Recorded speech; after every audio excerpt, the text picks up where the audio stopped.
So get ready to go deep, as it's my great pleasure to introduce my good friend and excellent psychotherapist, Mr. Noel Mcdermott. Noel, thank you so much for joining us today. It's all right. Thanks for inviting me, Glenn. Real pleasure. Actually, real pleasure to meet you in the flesh, as we'd only known each other on social media for decades. Yes, it's bizarre, isn't it? It's one of the sort of modern relationship right there. Absolutely. There you go.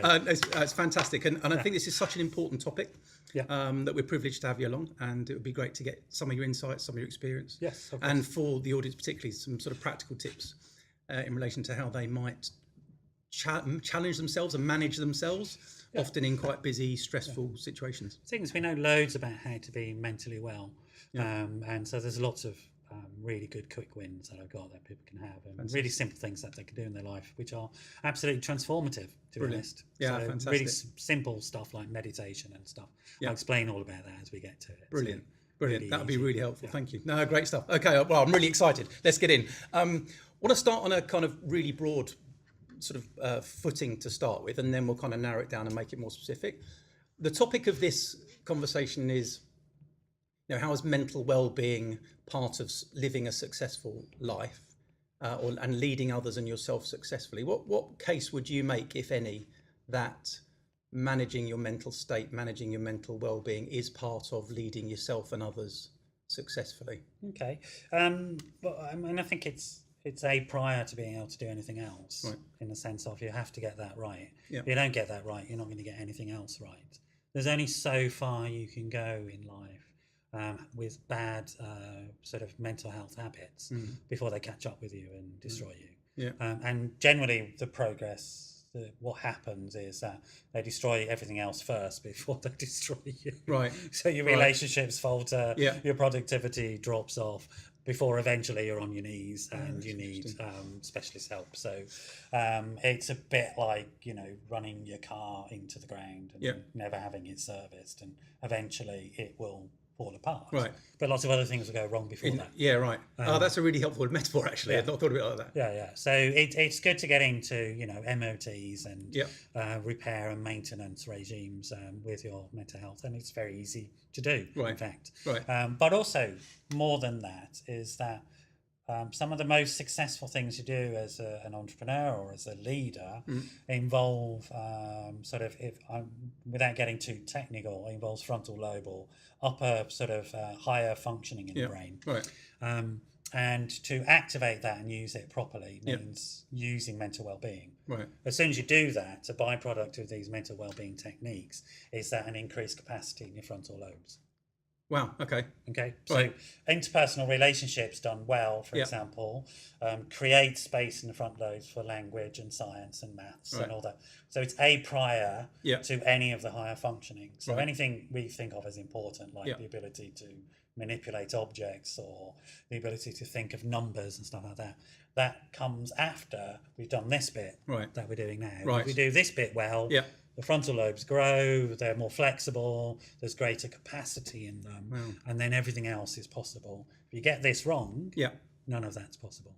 So just to clarify then, those areas expand in terms of their capacity or physically or both? They don't exist unless you do this. Right, okay, right. Simply put. Right. Good interpersonal relationships from an early age that form the frontal lobes. Right. Literally, a baby is born with too much brain matter. Right. And if it's not assigned, if it's not used, it washes away. Right. It doesn't exist. Wow. Okay? It just literally goes away. So you have to use the frontal lobes when you're 0 to 2 in relationships for them to form. Right. And that forms the basis of then everything else that they do. Okay. So some of those studies where you see children that have been kept in isolation and no relationships being formed, that's in effect what you're right. Okay. You see big holes in your brain. And that will never be repaired. So that formative stage, those two, that sort of 0 to 2-ish is 0 to 6 is really formative. Wow. But that process goes on forever in our lives because of a thing called neuroplasticity. Yeah. Which is the interaction. What happens is, it sounds very nebulous, the interaction. What happens is this: when we look in each other's eyes, when we maybe have some non-sexual physical contact, when we smile at each other, produces hormones in the brain, particularly one called oxytocin, and that myelinates, that creates neural pathways, myelination, Yeah. wraps fatty acids around the and that myelination process forms your personality and your growth.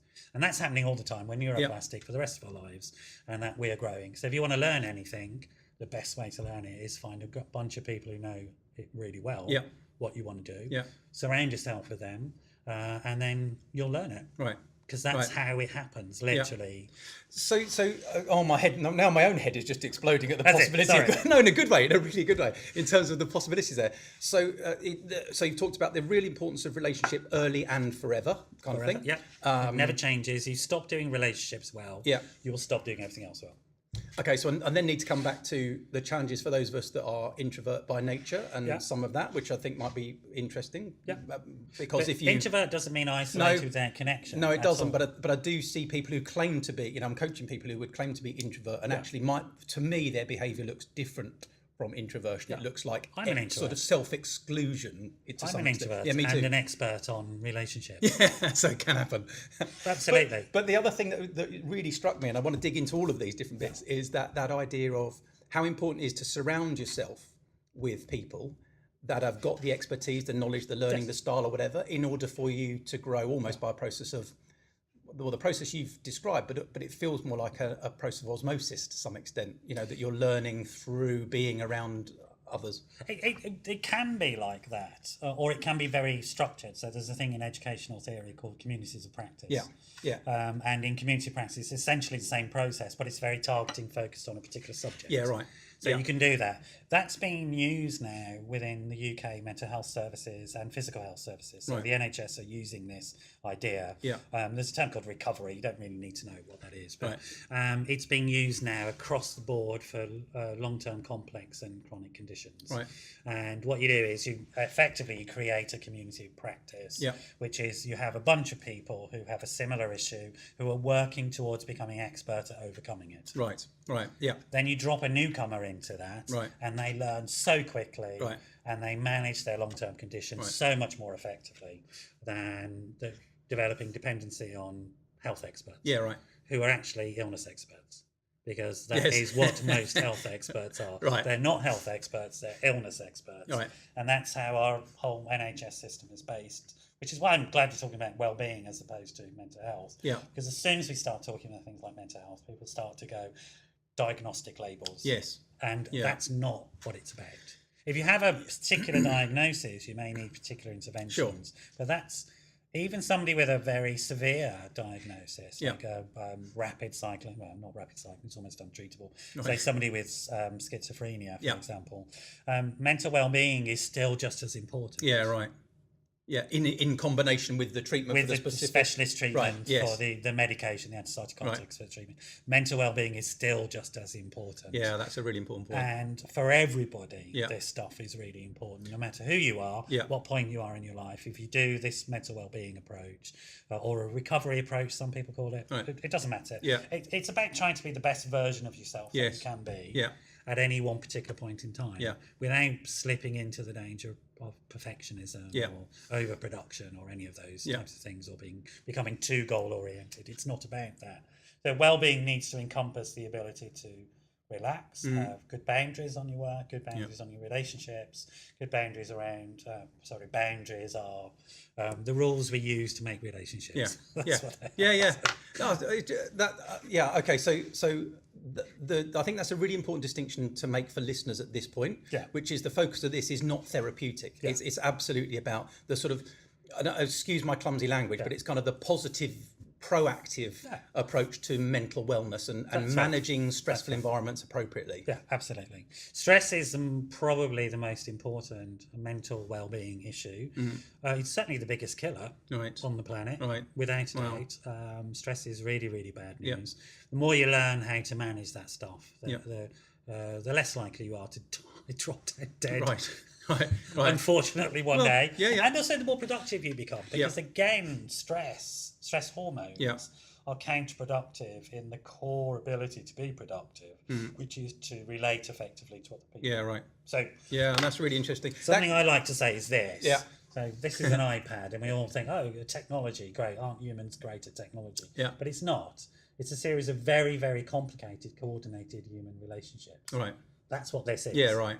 Yeah. And the reason why we dominate the planet, is because we can do very, very complicated coordinated social relationships, which allow us to do this. Yes. Yes. So it's the complicated organisation of social relationships that come before this. It's a byproduct. In the same way that all the spare space in the frontal lobes is a byproduct of this interactional ability that we have, this relational ability that we have. Yeah. And that's the core of mental well-being, without a doubt.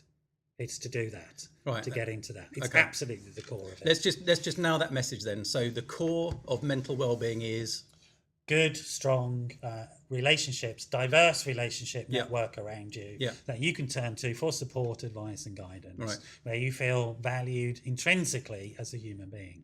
So we're diverse, strong, and diverse is a really important word. And in this context, what do you mean by diverse? I mean that it has different genders in it, different sexualities, different colours, different religions, different backgrounds. That's literally as diverse as possible. Because, I mean, it's a very simple thing to understand once you get it. If you think about this stuff like you're going to the gym, if I go to the gym and only use the chest press, then, okay, I'll get some really nice pecs, but nothing else. If I go to the gym and then think about my whole body and use all the different resources, then I get a well-toned, well, it's not a bad body for my age, but I get a well-toned body and I get fit and I get healthy. It's exactly the same thing with relationships. If I'm monocultural in my relationships, only one type of person, it's only one aspect of my frontal lobes that get worked out. I need to be finding as diverse a range of people as possible so that I'm giving myself a full workout up here. The more I do that, the more I get growth in terms of my own interpersonal ability. The more I get growth in terms of frontal lobes, and then I get the knock-on effects of intelligence and thoughtfulness and good decision-making and all that sort of stuff. So people who narrow their social circle, I like to think about it like this. Here's, think of a farm. And here's farm A, farm B. Okay, farm A farms one thing. One set of crops. Farm B farms 5 sets of crops. Okay. So the crop in farm A, and let's say it's wheat, is shared. A blight hits wheat. Farm A has disappeared. Farm B is okay though. Because it's still got these other 4 and it'll sort it out. It's exactly the same for human beings. And that is what in psychology we call resilience. That's all resilience is. If you achieve resilience in life, you're fantastically set up to get on with everything. That doesn't mean that if somebody comes along and sort of shoots in the head, you'll be fine. That's shot in the head, you're shot in the head. That's still not great. But in terms of most of life, most of the stuff that life's going to throw at you, great resilience gets you through it. And it actually then the experience becomes a learning experience which you grow from, as opposed to an experience that destroys you. Whatever that experience is. But that comes from resilience, and resilience is that farm. That's another great metaphor. You make that as complex as possible. Same as running a business. Do you know any successful business that has one income stream? No, really don't. No. You have to have multiple income streams. It's exactly diversity is health in nature and in everything we do. Well, if we have that's diversity, really powerful, though. We're really healthy. So a couple of things in the work that I do, with leaders in organisations. There are a couple of words that you've used that get bandied around and aren't used in the way that you've just used them, which make more sense, by the way, having heard it from you, than often when they're sort of bandied around by people that I don't mean this in a disrespectful way, just haven't quite got it. They've kind of jumped on a bandwagon. 2 of those. One is diversity, and the other one, diversity often used for let's fill a quota, rather than what the real deep benefits of diversity that's exactly are. Right. Really exactly key. Right. And the other one is resilience, which is we bandy around resilience, which is a kind of like being, grinding for hours on end, hustle, and it may produce some of that ability, I guess. But that's if those were appropriately when perhaps you need to. I'm not talking about slavishly every day. You're more likely to be able to grind on if you are resilient. If you're not resilient, you'll be ground down. That's what will happen. You'll be wasted away. If you are resilient, you can take those stressful situations and deal with them and manage them much longer. Because essentially we are social animals. And that's really what we need to be thinking about. In terms of diversity debate, it is unfortunate it's become politicised as opposed to understanding it pragmatically from, if you like, I'm a businessman. There's no way I would do anything but have diversity in my business because that's what makes it work well. Yes. Yeah. Absolutely. Yeah. You know, Yeah. and because that's what makes me profitable and productive. Yeah. The idea of having a monoculture in my work is bonkers. I don't know why anybody would do that. Would you agree that probably even more so today than it might have been for 30, 40 years ago? Not necessarily from a mental health perspective, but just from the way culture and society was set up from an organisational perspective. Absolutely, without doubt. And you know, some of the staff I have, for example, some people go, I don't know if their English is great, but their work is fantastic. Yeah, right. The English will catch up. I'm not worried about that. Yeah. The work is amazing, and their perspective on life is amazing. The way they make me think in a different way is amazing. So I'm coming up with new solutions. Yeah. And you've always got to be coming up with new solutions. Yeah, so without forcing a link here, what you've just described was the premise for our book Leader ID, which was that the more sophisticated you are as a human being, that's right, the more able you were to lead effectively in that particular context, because you were able to take broader perspectives, you were able to sort of manage your own ego better because actually you were less tied to it and less singular in that sense. That's right. And so that was a kind of developmental, based on a kind of bit of developmental psychology. Yeah, it's exactly spot on. It's exactly spot on. Right. And that's just putting this in the neuroscience of it, it's literally the expansion of the frontal lobes. Right. And if you have a diverse network of relationships, and diverse network of people, that'll just be happening automatically. Yeah, and so I want to come back to that point a bit later on, because that speaks volumes, I think, to the role of leader and leader of team. Yes. You know, more specifically around health, mental well-being in that space would be really cool. Let me just draw you back up out of this for a minute, because I think we've really established kind of some of the chief topics here, which is cool. Yeah, good. What is you've been doing this kind of work, really important work, for a long time. Yeah. What is sorry about that, it's true. Thanks. It is true, but in a good way. So therefore you've been making a positive difference. It's like when people say, he's one of my oldest friends. Yeah. I'm like, am I? Thanks. No, but it's important work you've done for a while. What would be your sense, working in that space, in terms of how we as a society, whether it's the UK, whether it's humankind, what is the state of mental health relatively to when you started, do you think? Has it got worse? Has it got better? Is it broadly the same, but we're making more of it and people are more willing to talk about it? What's your kind of macro sense of kind of mental well-being? The way I put it is like this. So, you know, psychoanalysis started just over 100 years ago. Yeah. And there was a guy called Sigmund Freud, which some people may have heard of. But I really hold him up. So none of us really take him that seriously. Yeah. And not because he was a bad person. I think he did his best. Yeah. But, now primarily he was dealing with were sort of very repressed Viennese aristocrats.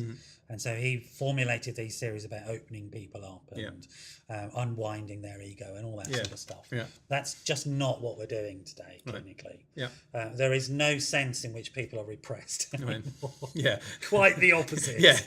All right. Often we're stuffing things back in, is the truth. Yes. And trying to give people ego structures so that they can make sense of this world that we now are in. Yeah. Which is complex. It is challenging. It has its unique challenges to it that didn't exist many years ago, and where many people, even in positions of power, I think of a really good example right at the moment, seem to have no ego structures whatsoever, no ability to relate to people on any level whatsoever. And are highly dysfunctional, and that's what. Don't know who you're referring to, obviously. Well, quite. I mean, we can't really name. Let's not name anyone at this particular stage, but I think we might both know who we're talking about. Yeah, well, you know, and it's interesting that shift has taken place. Now, that's not to say that, you know, kings and queens of yore weren't just as damaged. They were, sure, and often very damaged people get to very senior positions within organisations and in companies and stuff like that. Yeah. That's not really what we're here to talk about. Yeah. The shift has been from this world in which everything was dark and not understood in the internal world to a world in which we have much more understanding about these things, and only to our benefit. Yeah. And now we have a much better sort of, if you like, for want of a better word, scientific understanding. I don't know if I like that word to talk about people. Because science isn't the only way of measuring good and bad. Yeah. It's one measure. Yeah.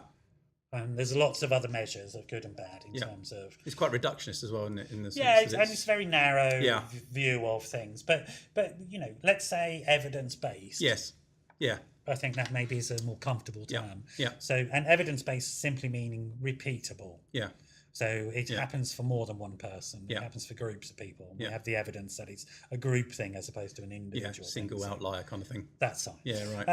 And so we've got much more insight into the way we are working as human beings. Yeah. The last 10 years of neuroscience have been extraordinary in what it's sort of in what it's done in terms of our understanding of people and relationships and what is successful and what is not successful. So and I think there's been quite a revolution in that.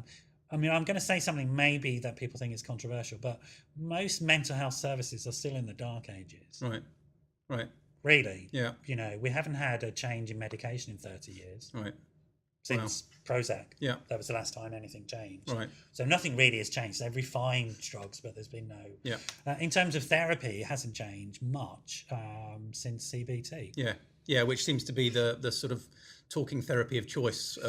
It's very successful. For many, right? So it's very successful, and then offshoots of it like DBT and things like that. Yeah, it's very so.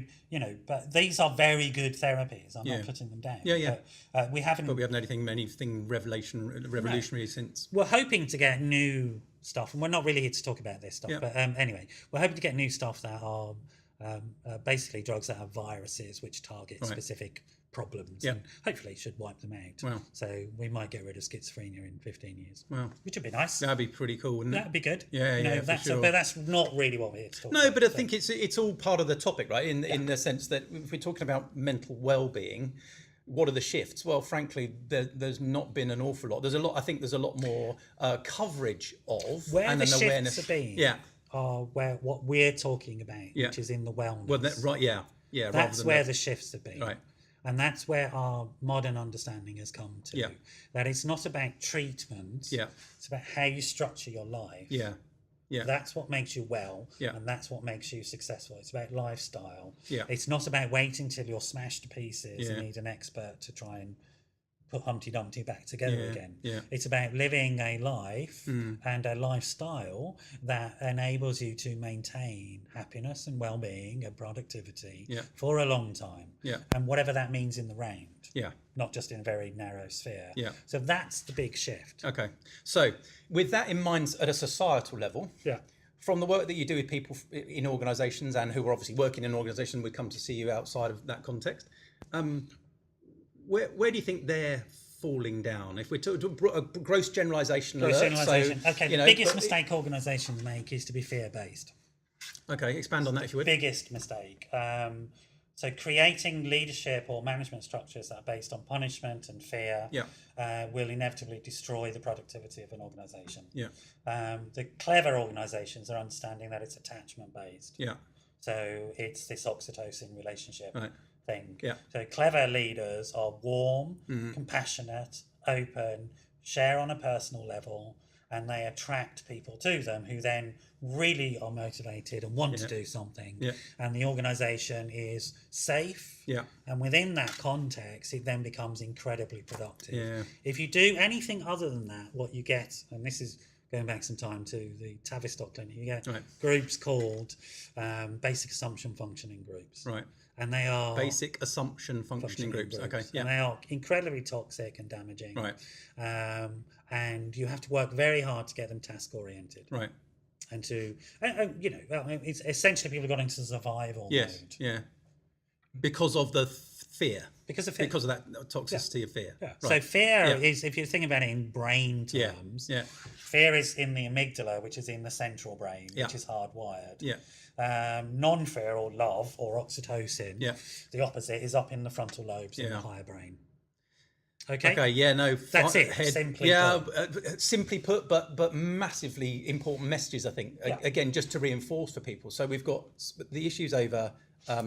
Comes back to this relationship thing being absolutely central again. Yeah. Fear being inhibitive to production. Absolutely. It's completely destructive. Let me ask you this. You talked about offering a controversial perspective, and actually what we want on this podcast are people who are not just for the sake of being controversial, they're bringing a controversial because they hold it through their experience, right? Yeah. And one of my potentially controversial views, I guess, is that I think organisations are mis-selling mental well-being. And what I mean by that is that they're hiding behind the real reason for doing it, as if it's just all for the greater good. Whereas actually what we're trying to do is keep people productive. We're trying to keep them at their desk. And I don't have a problem with that particularly. It's just don't dress it up as one thing when it's really something else. But at least if you're transparent about what you're really doing, then people are more likely to go, okay, I can see why you're doing it, I get it. Do you know what I mean? I get you, and I think you're absolutely right. I don't want to be a cynic about it, but I think a lot of it is about so the corporate element of the corporate responsibility team can go, we do good stuff for our staff. Yeah. But again, it's the wrong way round. It tends to be EAP programs, which are when somebody's already got a problem. And actually, you could have avoided that all. Yeah. It's really easy to avoid that stuff. Yeah.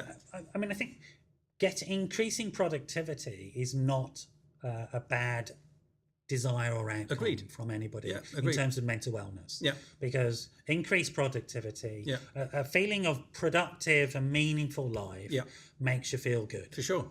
Yeah, so but don't pretend your wellness program is about something else. No, actually, And in terms of mainstream mental health services, there's a thing called IAPT, which is Increased Access to Psychological Therapies, which is a free UK service. You get CBT, you get DBT, you get all sorts of things. Right. You can self-refer, it's primary care, it's a fantastic service. Okay, brilliant. And its primary job is to take that cohort of people who've been taking loads of time off of work because of perfectly, eminently treatable things like depression and anxiety, and treating them so they go back to work. Right. There's no other reason for it. Yeah, right. And it's fantastic. It's a fantastic investment in the productivity of this country. I fully support it. Yeah. And the point about it is that if you're mentally well, you're productive. Yeah. That's it. Yeah. That's it. Yeah. And that is the reason to do it. Yeah. Yeah. Because there isn't anybody, I don't know that many people, who actually want to end up not having a life full of productivity through doing something meaningful, through engaging with other people. Yeah. So there's no clash here of cultures. Yeah. But I think you're right, there is a misunderstanding of it in the workspace. And I think it's sold as an altruistic thing rather than actually what it is. And I think most people, to your point, would be quite happy if you knew that what we're trying to do is get you back to work so that you can be productive for your own health and the benefit of the business. As a specialist, when I get somebody who has depression, I happen to know the evidence is you get them back to work as soon as possible. And that treats the depression. Yeah, right. Yeah. Yeah. Because that helps them get out sense of purpose and all those things. All of that sort of stuff. So it's fascinating, isn't it? It is, and I think it is a massively important message to get across to organisations that if you see this as an adjunct as opposed to a core thing, you're really missing out on a great opportunity. That's a really important message. You're really missing out on a great opportunity to improve the whole of your organisation. Yeah. And it is very simple. Don't have fear. Yeah. Yeah, but that move away from fear. But that relies on the leaders being able to lead in a way that doesn't promote fear in people that they're leading. Yes. So there is a way to lead. Yeah. I'm not suggesting it's a singular way to lead, but there's an approach that is likely to reduce fear and increase engagement, increase other ways of being productive, right? Be open, be available, smile at people. It's not difficult. It really isn't. And I smiled at the list you gave earlier on about, and you used a word that we never really used in organisations at all, which is love. Yeah. Blimey, you'd be held up in front of HR if you dared. I'm joking, but but it's just bizarre, isn't it? Because people lose sight of the fact, particularly in organisations. I don't know if you'd agree. But I think in the work that we do... In therapy, we swap the word love for attachment and warmth. Right. Yeah, but that's fair. But you can kind of go, it's bizarre. Yeah. To be worried about that word, which is kind of fundamental to being a human being, will steer clear of that word. It's not kind of, it is fundamental to you. Do you know what I mean? It's just it's bizarre. Without that love feeling, none of this grows. But that's non-attached love. Is that non-sexual kind of love what we're talking about? Non-sexual. Sexual intercourse or sex is a specific activity that starts to occur. Certainly didn't know we were going here, by the way, on this podcast. It starts to occur. The point about love or oxytocin, let's do it on a hormonal level, is if we start having sex, oxytocin drops down. Right. The sort of physical contact that will produce oxytocin is non-sexual contact. Right. Now, think about holding a baby in your arms, you're naked, holding them, look in their eyes. Yeah. So it's in the eyes, the receptors in the eyes produce oxytocin, and non-sexual physical contact. Yeah. That's it. Yeah. You start doing something else, it switches off. Yeah, right. You start entertaining or giggling that child, Right. and then the oxytocin switches off and it gets other hormones. Right. Okay. Yeah. So it can't be love if it's sex can be part of love. Yeah. But sex and love are not the same thing. Yeah. Yeah. But we are terrified of interpersonal boundaries in organisations. Yes. We're absolutely terrified of Yeah. them. And I understand that people feel completely out of their depth. Sure. And actually, I'm not suggesting that we break any of those boundaries. Yep. Doesn't require physical contact, Yep. but it does require smiling, Yeah. Yeah. warmth, Yeah. authenticity. Yeah. It does require understanding and insight, and it does require compassion. Yeah. That doesn't involve going to bed with anybody. It really doesn't. It No. really It really doesn't. doesn't. No. It's just really basic. But you've reminded me of an exercise we used to do when we were developing leaders called best boss, worst boss. It's a really straightforward thing, and just write down the characteristics of the best boss you've ever worked for. So if you think about the best, and it is no surprise, is it, that there's almost no technical skills in those lists that get generated. All the words that you've just described are always on those lists. Treated me as a human being, was warm, was interested in me outside of workings. It's not rocket science, and yet. I get so frustrated when people talk about soft skills versus hard skills because it makes it sound like the soft skills, i.e. that people stuff, is easy. If it was that easy, we'd all be doing it better, right? That's right, yes, exactly. And it isn't. I mean, I think another way of thinking about it, because I'm guessing what you're saying, and the way I think about it is this. So we have a thing in therapy called the therapeutic alliance or the therapeutic relationship. Yeah. What we now understand is that no matter what technique you're using, whether it be CBT, psychodynamic, EMDR, doesn't really matter what technique you're using. Yeah. Any of those will be improved if you have the therapeutic alliance. Yes. Yeah. And that's these interpersonal In coaching, skills. we call that the coaching dyad. So that's that kind of. So you have to have that fundamentally to be able to achieve these other things. Yeah. And we know this as a recorded evidence-based thing that since the introduction of IAPT, which has been fantastic, which has rolled out CBT to the nation free, which is great. Yeah. But they've trained a lot of people in it who haven't necessarily trained them in how to do the relationship bit. Yeah. So they do the book and they do it really well. But the studies have shown the people who don't have the therapeutic alliance don't do as well as the people with the therapy. And it's the studies show that organizations that have an alliance, call it whatever you want, are more successful than organizations that don't. So here's my challenge. I want to move on to the individual level in a sec, but let's just finish with this particular level because it is a real challenge for organizations, which is how do you get that relational focus, let's call it that for a minute if you would, at scale. So to your point, we've got leaders because typically leadership development money has been spent on the techniques of being a strategic leader or the techniques of time management or whatever the techniques are, completely missing the point of it's about you as a human being. How do you relate to other human beings? It's about developing yourself in order to be more developed, back to our point from earlier on, to be able to take broader perspectives, diversity, etc., etc. Well, it's a real challenge, right, to develop human beings at scale in order for them to be better at that stuff.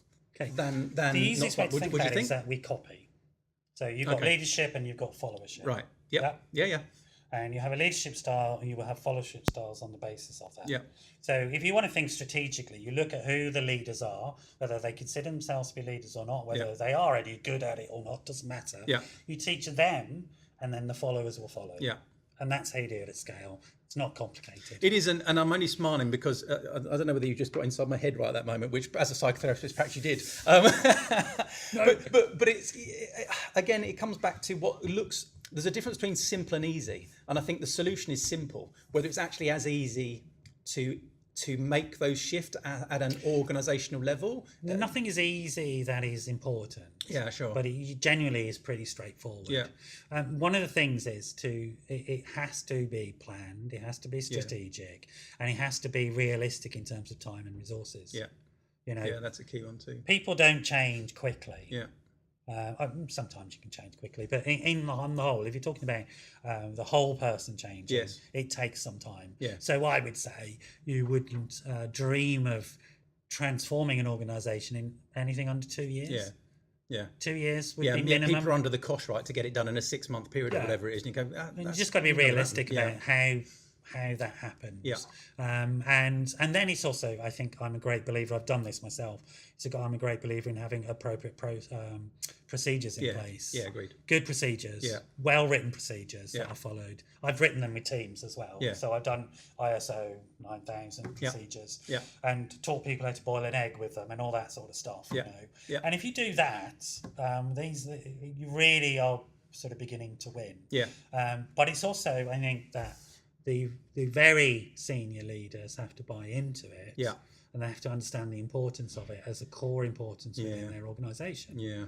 And if you've only got one level of this leadership, and not all of them are triangular, sorry, I don't really mean it in that way. Yeah. But if you've only got one aspect of the leadership, and then somebody more senior thinks it's a game or something like that, and we go back to the earlier point that it is more than possible for somebody who's highly damaged to become very senior in organisations. I think that's the topic for another podcast right there. Yeah. No, seriously, because I think we hear about that, and there's evidence and research papers around psychopaths being versions of a psychopath being in that space. We call them personality disorder. Right.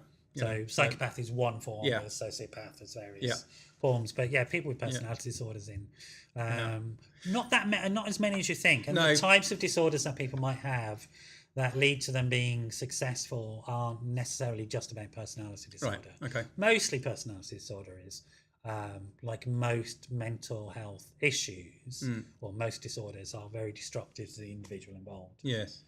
So the Silence of the Lambs version of people isn't really true. Right. Thank goodness for that, right? And personality disorders affect about 1% of the population globally, so it's a tiny number of people. And they're not all running countries. All running companies. They're not. Or companies, obviously, just in case people. Most of them are either in psychiatric wards or in prisons. Sure. It's the truth. That's where they are. So. Okay, so fascinating. I want to take it down a level. Yeah. Okay. So because I think this is where again individual listeners will find again lots of benefit from your expertise. I'm a leader of a team. Yeah. It doesn't really matter the size, but so what do I need to look out for my own well-being, mental well-being, and what sorts of things, without starting to try and diagnose people or anything, just staying in the wellness space rather than the diagnostic space, what sorts of things might I be considering for my team now? So really specifically for leaders, any sort of tips and tricks that you can offer to leaders specifically for themselves, and then that they might want to consider for their team? Okay, so for leaders, the two major techniques that I would advocate are mindfulness, meditation, relaxation. Okay. Can you dig into those a little bit more and any sort of preferences in terms of resources that people might pursue? And we can put those in the show notes, so that's fine if we don't have any at this point. Mindfulness is a well-researched form of meditation. It's very simple. It's just a breathing technique. You breathe in and out through your nose and focus your mind on that breathing. You can do it anywhere without being noticed. Yeah. I'm doing it now. Right. So there you go. Yeah. You can do it sitting at the computer, sitting at a traffic light, walking down the street. You don't have to do it for a long period of time. Right. You can do 5 minutes a day. You don't even have to do it all in one go. So you can do 1 minute 5 times a day. And that's enough. Yeah. To get the types of benefits I'm going to describe. And does make sort of structural changes to your brain, I've heard. Absolutely. Yeah, amazing. It changes your DNA. Yeah. Well, actually, at that level. Yeah. Wow. Okay. So at the end of the DNA strands are things called telomeres or telomeres. I can never say. Yeah. Now, if they're short and messy, you're going to die younger and horribly. Right. Okay. Yeah. That's cheerful. It. That's about. Happy New Year, everyone. If they're long and combed out. Right. You're going to live longer, you're going to be happier, have less mental health problems, be less likely to get cancer or anything like that. Right. And mindfulness, guess what? Changes it does. That, really? Wow. Sort of combs out the ends of the telomeres. Like a comb. It is. Wow. That's the metaphor. Wow. So it's evidence to do that. It also shifts thinking from one hemisphere to the other. Right. So one hemisphere of the brain, both hemispheres of the brain are double up in terms of functions. Yeah. So, but they do the same functions in radically different ways. Right. Yep. So one hemisphere will do functions in a very analytical, digging down, detail way, and the other will do it in a much more, I suppose, intuitive, bigger picture way. Yeah. And mindfulness moves it into the bigger picture way. As a leader, that's a fundamental skill. Yeah.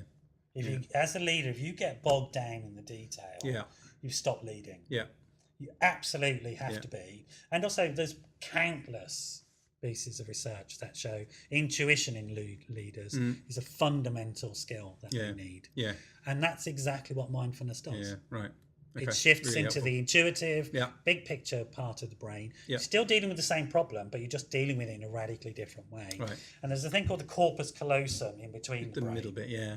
which is determining all the time. It's basically the two halves of the brain are in a big battle with each other, Right. but who's going to get the job first? Right.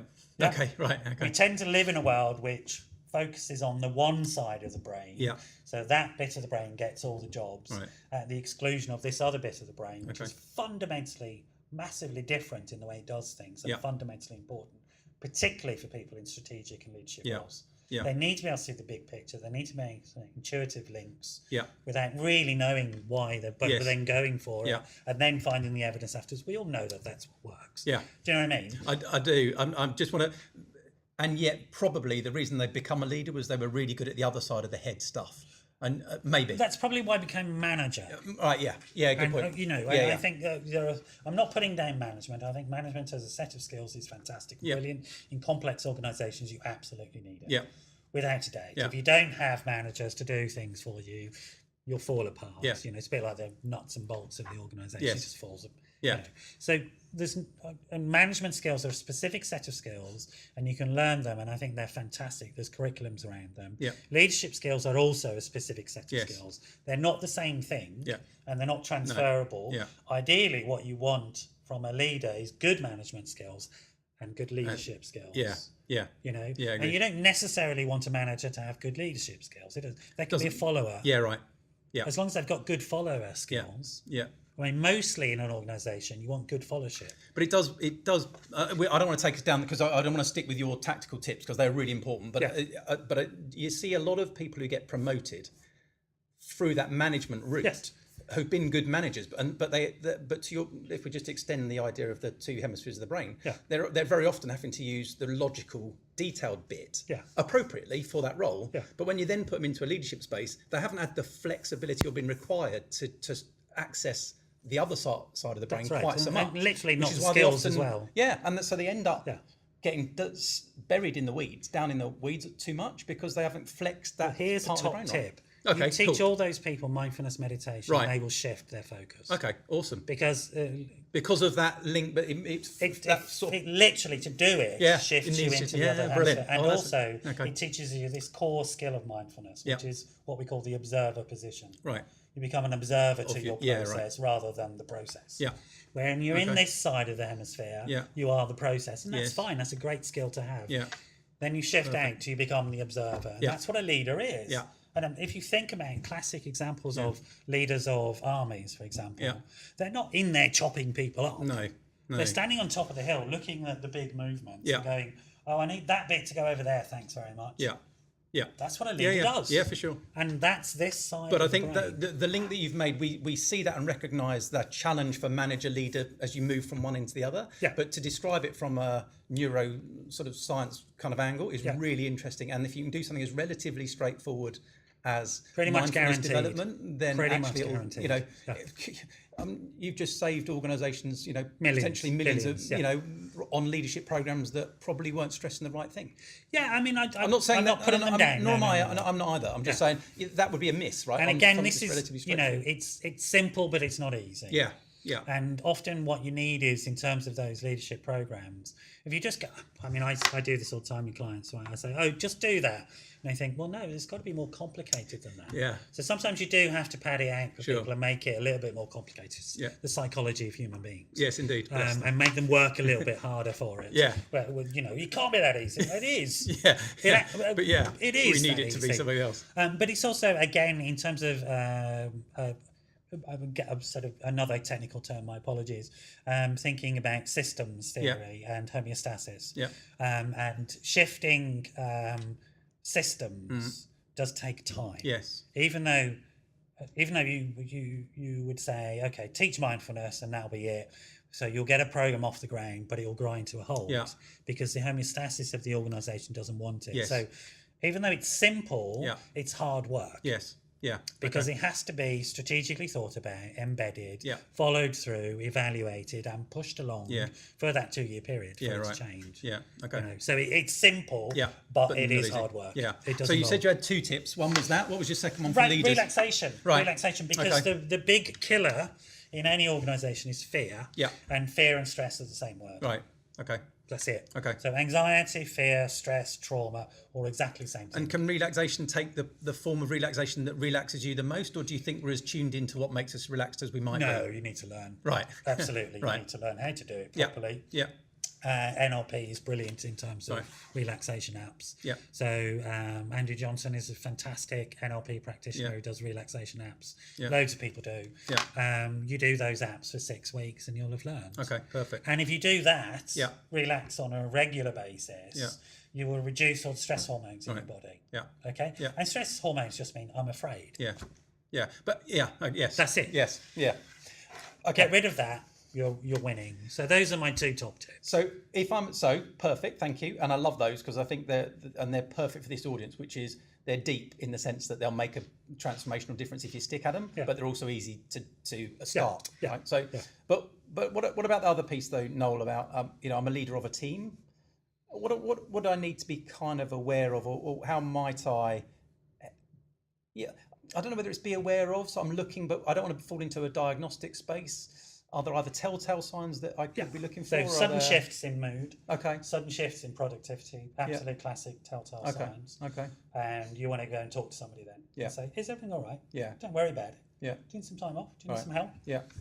Simple as. People not turning up on Mondays on a regular basis. Yeah. Probably drinking or drugging. Right. So probably worth having a chat with them. Yeah. All of that sort of stuff. People becoming antisocial. Yeah. Or dysregulating, as we call it, losing their temper. Right. Suddenly. Yeah. Not just a one-off, but. Well, I mean, as different. I mean, some people just are bad-tempered. Right. And if you're unfortunate to have somebody like that in your team, it's up to you what you do about it. But no, if generally most people on most teams are pretty level-headed and balanced. But if you suddenly notice that one of your staff is suddenly losing their temper about things, that dysregulation is a common sign of anxiety, depression, maybe sort of strife at home. And then other things like people becoming avoidant, drop off in productivity. A sudden drop in productivity is a pretty surefire sign that's some sort of emotional mental health problem going on. Right. Yeah. Right. Okay. Really good. So any sort of major changes. Yeah. So somebody suddenly starts, their mood suddenly shifts from one to the other. Yeah. Notice that. Not coming in on a Monday. Yeah. It's a classic sign. Yeah. Yeah. The other classic HR sign is people having regular small times off for illness. Right. Yeah. So if you have 1 day off, and then 2 weeks later, 1 day off, then 4 weeks later, 1 day off, that's a pretty classic sign as well. Somatization, people moaning about stuff in their bodies a lot. Okay. Because never heard that phrase before. Somatize. Soma as in the body. Right. Yeah. Okay. So somatizing experience. Wow. So people suddenly having a lot of physical illnesses around stuff. Yeah. It is absolutely true. We somatize mental health problems. Wow. So stomach. Sounds very Gestalt. That. Yeah. Stomach. Well, the truth is this, that the mind is not separated from this. Yeah. My mind doesn't exist out there.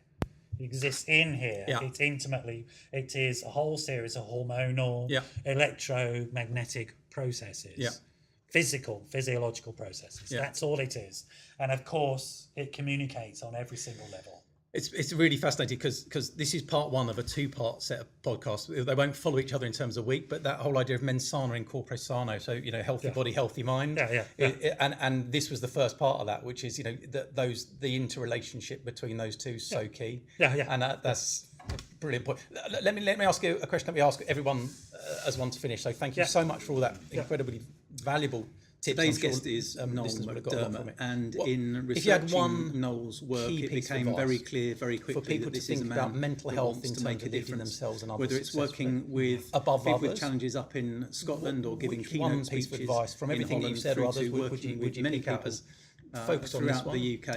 It's really clear that Noel's work is grounded in making the other a difference excluded. and It's just what would you say is the with most mental health important if there was challenges. He's run his own psychotherapy business since 1996. It is so and it is my great pleasure that he's agreed to come on today's podcast.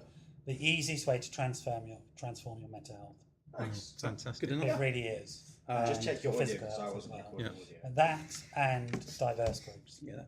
Perfect. So awesome. diverse groups, Yeah. mindfulness, Yeah. and you've got life sewn up if you do those two well. Well, you heard it here first. I think you really have. Right. Okay. If you do those two well, Yeah. everything else is going to follow. Perfect. Noel, thank you so much. That's been absolutely fascinating. I think we could do this every week if you're up for that. Yeah. Absolutely. I'm in. Absolutely brilliant. Thank you, sir, so much. That was absolutely brilliant. Really Cheers. good.